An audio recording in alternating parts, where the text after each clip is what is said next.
Pada tahun 2169, manusia telah direkayasa secara genetika untuk berhenti menua ketika mereka berusia 25 tahun.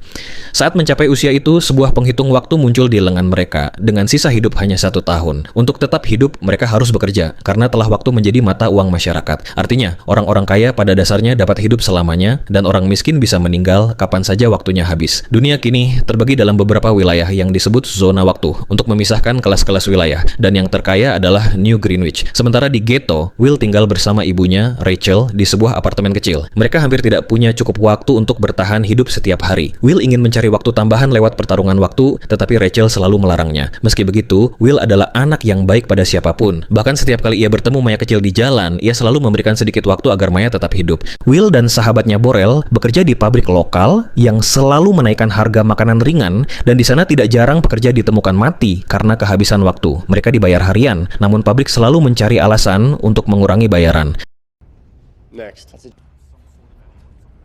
Suatu malam, Will pergi ke bar tempat di mana ia sering berjudi demi mendapatkan waktu 1 jam yang seharusnya sudah jadi haknya. Di sana ia bertemu Borel dan juga seorang pria asing bernama Henry, dan yang mengejutkannya, Henry memiliki sisa waktu 1 abad penuh. Will lalu mencoba memperingatkan Henry tentang Minutemen, yang adalah geng pencuri waktu, akan tetapi Henry memperdulikan perkataan Will. Tak lama kemudian, pemimpin Minutemen yaitu Fortis muncul dan menantang Henry untuk bertarung waktu. Semua orang lari kecuali Will yang bersembunyi dan terus mengamati mereka. Henry menerima tantangan itu, namun meminta waktu sebentar untuk ke kamar mandi. Ia hanya temani 1 penjaga yang ikut, sehingga Will memanfaatkan kesempatan itu untuk menjatuhkan si penjaga dan membawa Henry kabur. Mereka lalu bersembunyi di pabrik kosong yang dikunci Will agar mereka aman. Di sana Will bertanya mengapa orang kaya seperti Henry ada di ghetto, dan Henry mengaku bahwa ia meninggalkan New Greenwich karena sudah hidup 105 tahun dan merasa lelah. Ketika Will menyebut itu hal bodoh, Henry justru tertawa. Ia menjelaskan bahwa biaya hidup di ghetto memang sengaja dinaikkan agar orang terus mati, karena orang kaya hanya bisa hidup jika orang miskin mati. Keduanya lalu tertidur. Pagi harinya, Henry bangun lebih dulu dan memindahkan seluruh waktunya kepada Will sebagai tanda terima kasih dan hanya menyisakan 5 menit untuk dirinya sendiri. Saat Will terbangun, ia melihat tulisan di kaca, "Jangan buang-buang waktuku," dan menemukan Henry yang duduk di jembatan sebelum akhirnya ia kehabisan waktu dan meninggal dunia. Tanpa ia sadari ada kamera yang merekam, Will segera memeriksa tubuh Henry lalu pergi meninggalkan tempat tersebut. Beberapa saat kemudian, Will pergi ke rumah Borel, di mana ia bertemu dengan Greta, istri Borel, serta bayi mereka yang baru lahir. Ia kemudian berbicara secara pribadi dengan Borel dan memberinya waktu 1 dekade, sama seperti 10 tahun persahabatan yang telah mereka jalani bersama. Sore harinya, Will pergi menunggu ibunya di halte bus, tetapi Rachel tidak kunjung datang. Ternyata waktu Rachel hanya tersisa 1,5 jam, sementara ongkos bus baru saja naik sore itu, sehingga ia tidak mampu membayarnya. Perjalanan pulang dengan berjalan kaki memakan waktu 2 jam, yang berarti Rachel harus berlari jika ingin bertemu putranya lagi. Menyadari apa yang sedang terjadi, Will juga mulai berlari. Ibu dan anak itu akhirnya bertemu di tengah jalan, namun sayangnya sudah terlambat. Waktu Rachel habis tepat saat tangannya akan menyentuh Will, dan ia harus meninggal tepat di pelukan Will.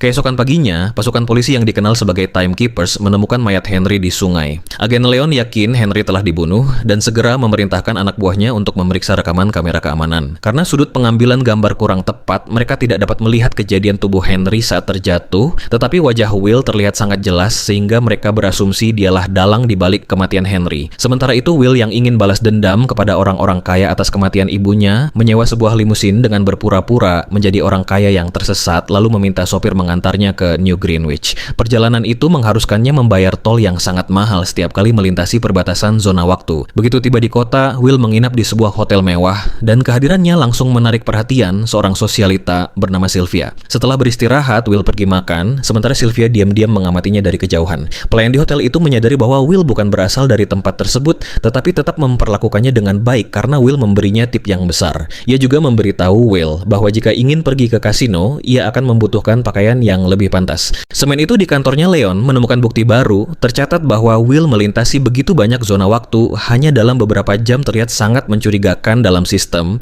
sehingga memungkinkan para pencatat waktu melacak lokasi terbarunya. Dan Leon juga mengingat bahwa ia pernah mengejar ayah Will di masa lalu.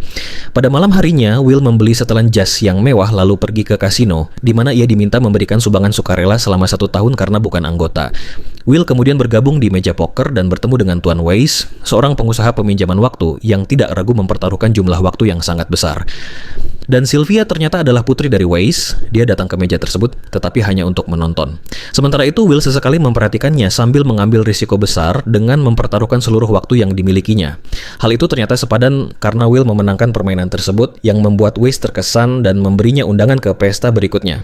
Keesokan harinya, Will membeli mobil yang sangat mahal dan mengendarainya ke pesta Weiss. Sylvia sangat penasaran terhadap Will dan mengajaknya berdansa, sambil mengatakan bahwa ia bisa menebak Will mungkin berasal dari ghetto. Sylvia mengakui bahwa ia terkadang iri pada orang-orang dari ghetto karena hidupnya selalu dikelilingi para penjaga ayahnya, tanpa kebebasan yang sesungguhnya. Ia berharap bisa melakukan sesuatu yang bodoh atau sesuatu yang benar-benar berarti. Mendengar itu, Will mengajaknya ke pantai di belakang rumah untuk berenang tanpa busana, sesuatu yang jelas bisa dianggap sebagai tindakan nekat dan spontan. Sylvia awalnya ragu-ragu, tetapi tak lama kemudian ia ikut bergabung dengan Will di dalam air. Di sana, mereka berbicara tentang kemungkinan melakukan hal-hal yang lebih nekat lagi. Ketika orang-orang mulai mencari Sylvia, ia bersembunyi bersama Will di sebuah gua dan memintanya untuk kembali ke pesta sebelum mereka benar-benar mendapat masalah.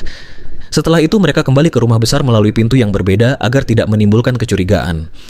Weiss kemudian mengajak Will bermain poker lagi, tetapi tiba-tiba mereka diganggu oleh para timekeepers yang berhasil menemukan lokasi Will dengan melacak pembelian mobilnya. Will dibawa ke kantor pribadi Weiss untuk diinterogasi. Namun ketika ia menjelaskan bahwa Henry sengaja menghabiskan waktunya sendiri, mereka tidak mempercayainya dan justru menyita sebagian besar waktunya, sehingga ia hanya memiliki 2 jam tersisa untuk proses penahanan dan administrasi. Leon bahkan mengatakan kepada Will bahwa ia mengingatkannya kepada ayahnya, sosok yang sebenarnya tidak terlalu diingat oleh Will dengan jelas. Weiss dan Sylvia datang untuk melihat situasi tersebut, dan Will memanfaatkan gangguan itu untuk melumpuhkan para timekeepers serta mencuri sebuah senjata sebelum akhirnya melarikan diri. Ia menggunakan pistol itu untuk menyandera Sylvia, lalu mereka keluar melalui pintu belakang dan kabur menggunakan mobil Will. Leon segera mengejar Will ke seluruh penjuru kota dan bahkan berhasil menabrakkan mobilnya dari belakang. Namun, Will dengan cerdas mengecohnya dengan mengemudi mundur. Ia berhasil menghindari sebuah truk pada detik-detik terakhir, tetapi Leon tidak bereaksi cukup cepat dan justru menabraknya sehingga Will berhasil melarikan diri. Saat mereka menuju ghetto, Will meminta sebagian waktu kepada Sylvia, tetapi Sylvia menolak membantunya. Ketika mereka sampai di jembatan, perhatian Will teralihkan oleh kamera keamanan sehingga ia tidak melihat paku tajam yang tergeletak di jalan. Mobil mereka pun kehilangan kendali dan terlempar ke saluran air. Will dan Sylvia pingsan, dan beberapa menit kemudian mereka ditemukan oleh Fortis bersama anak buahnya, yang segera mulai mencuri waktu Sylvia.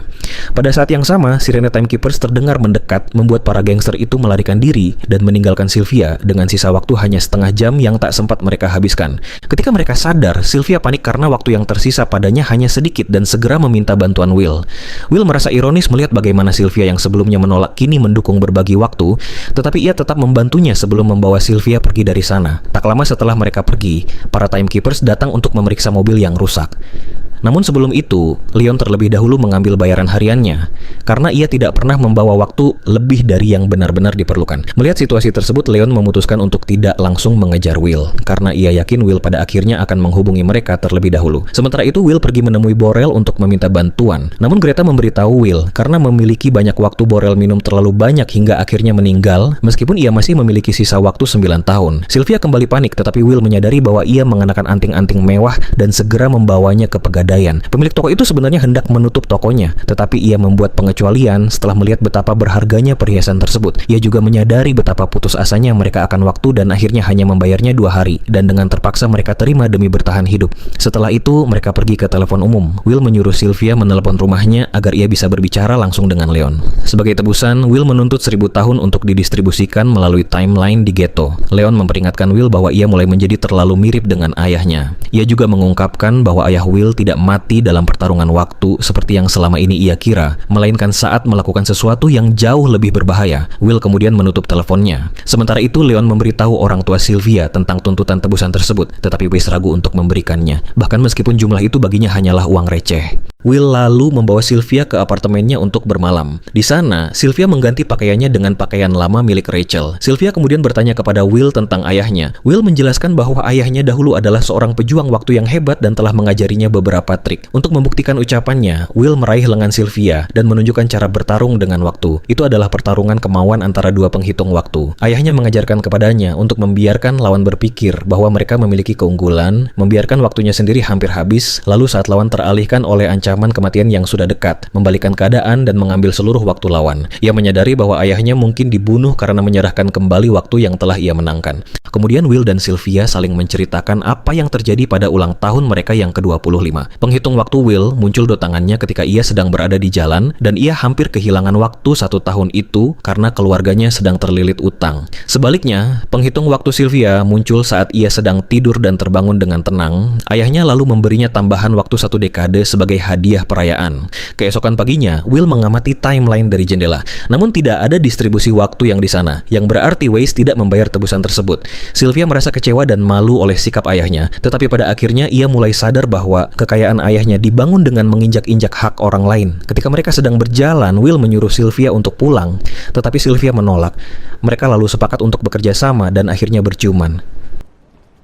Sylvia ingin menelepon ke rumah, jadi Will memberinya pistol untuk melindungi diri sementara ia berjaga dari tepi jalan. Weiss segera mengangkat telepon Sylvia dan mengabaikan kemarahannya, lalu memperingatkannya bahwa timekeepers akan segera datang untuk menjemputnya. Saat Sylvia berbalik, ia melihat Leon mendekati Will dan berniat menembaknya, sehingga dengan sigap ia menembaknya terlebih dahulu di lengannya. Will mendekatinya dan memeriksa penghitung waktu di lengan Leon dan mengetahui bahwa para timekeepers tidak membawa banyak waktu di lengan mereka sebagai langkah pencegahan terhadap pencurian. Karena hal itu, Will memberikan sedikit waktu kepada Leon agar rekan-rekannya dapat menyelamatkannya tepat waktu. Will dan Sylvia lalu melarikan diri menggunakan mobil Leon, dan Leon terpaksa harus berjalan keluar kota, sementara orang-orang meneriakinya karena dianggap tidak melindungi rakyat kecil. Untungnya, rekan sesama timekeepers datang menyelamatkannya sebelum situasi berubah menjadi tak terkendali. Beberapa waktu kemudian, Sylvia menyadari bahwa mereka tidak bisa terus-menerus mengendarai mobil milik timekeepers, dan hal itu memberi Will sebuah ide. Ia berpura-pura menjadi anggota timekeepers untuk menghentikan sebuah mobil lain di jalan. Setelah itu, mereka mencuri anting-anting wanita kaya tersebut beserta waktunya dan meninggalkannya dengan sisa waktu 1 hari sebelum akhirnya melarikan diri menggunakan mobilnya.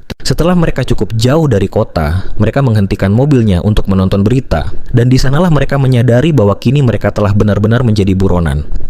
Sekali lagi Will menyuruh Sylvia untuk kembali, tetapi Sylvia menolak karena menurutnya melakukan semua ini jauh lebih menyenangkan. Sementara itu, Weiss harus berbohong kepada para investornya dengan meyakinkan mereka bahwa semuanya masih terkendali. Leon kemudian muncul untuk memberitahunya bahwa ini bukan lagi sekadar penculikan, karena sekarang Sylvia juga akan dikejar sebagai seorang buronan. Weiss mencoba menyuap Leon agar mengubah sikapnya, tetapi Leon menolak dan mengingatkannya bahwa jika Sylvia menghubunginya, ia wajib melaporkannya kepada para timekeepers. Jika tidak, ia sendiri akan ditangkap karena dianggap membantu pelariannya.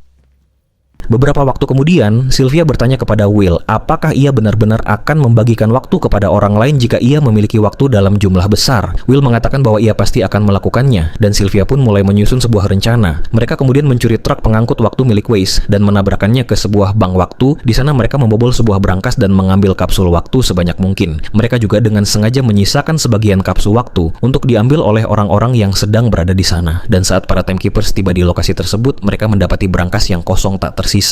Scene lalu berpindah kepada Greta yang menemukan sebuah kapsul waktu yang terkubur di antara baju cuciannya, dan Will memberikan itu sebagai bentuk permintaan maafnya. Tak lupa ia juga mengunjungi Maya yang sedang tertidur. Dia lalu menambahkan waktu di kapsul Maya seperti biasanya. Sisa waktu yang mereka curi kemudian dibawa ke timeline agar petugas dapat mendistribusikannya kepada siapapun yang membutuhkan. Di kantor timekeepers, Leon menyadari ada sejumlah waktu yang seharusnya tidak berada di sistem.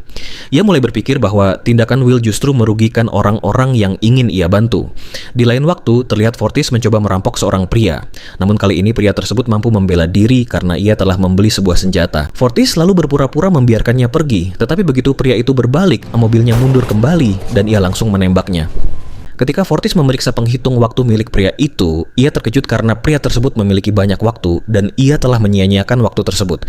Sementara itu, Will dan Sylvia terus merampok bank waktu di berbagai tempat, dan aksi-aksi mereka mulai menjadi berita utama. Weiss mulai bertanya-tanya apakah putrinya sedang mencoba menghancurkan, tetapi istrinya mengingatkannya bahwa Weiss hampir saja membunuhnya lebih dulu dengan mencekiknya. Seminggu kemudian, Leon dan anak buahnya akhirnya menemukan apartemen Will dan bersiap untuk menangkap mereka. Namun Will mendengar percakapan radio dari luar jendela dan segera melarikan diri bersama Sylvia. Mereka menerobos masuk ke apartemen lain dan melompat melalui jendela di bagian belakang gedung. Untung mereka selamat tanpa cedera karena mendarat dengan aman di atas sebuah mobil. Leon lalu mengikuti jejak mereka dan aksi kejar-kejaran pun tak bisa dihindarkan. Ketika Will dan Sylvia melarikan diri hingga ke atap gedung, Leon mulai melepaskan tembakan ke arah mereka. Will mencoba membalas, tetapi tembakannya meleset, sehingga ia dan Sylvia turun dari atap dan melarikan diri dengan menaiki bus. Sopir bus itu sempat mempertimbangkan untuk menyerahkan mereka kepada pihak berwenang, tetapi Will menyuapnya agar tetap diam sehingga mereka bisa meninggalkan Leon.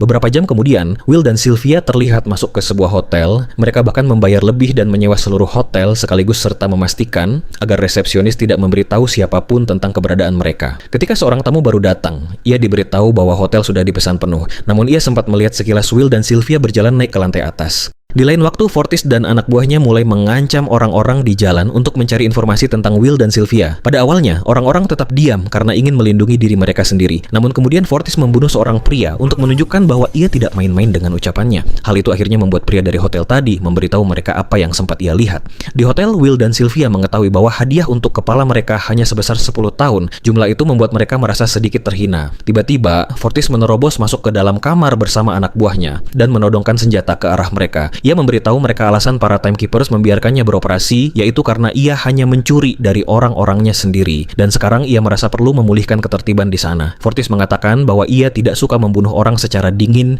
dan kemudian menantang Will untuk bertarung waktu. Will pun menggunakan trik yang sempat diajarkan ayahnya, dan ketika Fortis mulai merasa menang, Will mulai membalikkan keadaan dan dengan perlahan mengambil seluruh waktunya. Semua anak buah Fortis mendekat dengan wajah terkejut, dan Will memanfaatkan momen itu untuk menghabisi mereka semua, sebelum akhirnya membuat Fortis mati karena kehabisan waktu. Dan saat para timekeepers tiba di hotel, Will dan Sylvia sudah tidak ada di sana. Beberapa saat kemudian, Will menyadari bahwa harga barang dan suku bunga pinjaman dinaikkan lebih cepat untuk mengimbangi tambahan waktu yang beredar di jalanan. Perampokan kecil yang mereka lakukan tidak cukup memberi dampak. Mereka membutuhkan waktu yang lebih banyak agar benar-benar bisa membuat perubahan. Untungnya, Sylvia tahu di mana mereka bisa mendapatkan jumlah waktu yang sangat banyak tersebut. Keesokan harinya, Weiss yang semakin khawatir dengan situasi yang terjadi, pergi bekerja dengan pengawalan lebih ketat dari biasanya. Ketika sedang berjalan masuk para penjaga, tiba-tiba bersiaga karena mendeteksi ancaman. Tetapi ternyata itu hanyalah Sylvia yang mengatakan bahwa ia akan menyerahkan diri. Weiss tak langsung mempercayainya, tetapi tetap siap menerimanya kembali. Hal itu ternyata hanyalah sebuah pengalihan, agar memberi kesempatan bagi Will untuk menyelinap di antara penjaga, dan dengan cepat menodongkan senjata ke kepala Weiss lalu menjadikannya sebagai sandera. Kemudian Will dan Sylvia membawa Weiss ke kantornya, dan memaksanya membuka brankas tempat ia menyimpan kapsul berisi 1 juta tahun. Weiss berpendapat bahwa memberikan 1 tahun kepada 1 juta orang hanya akan memperpanjang penderitaan mereka, dan akan membanjiri zona yang salah.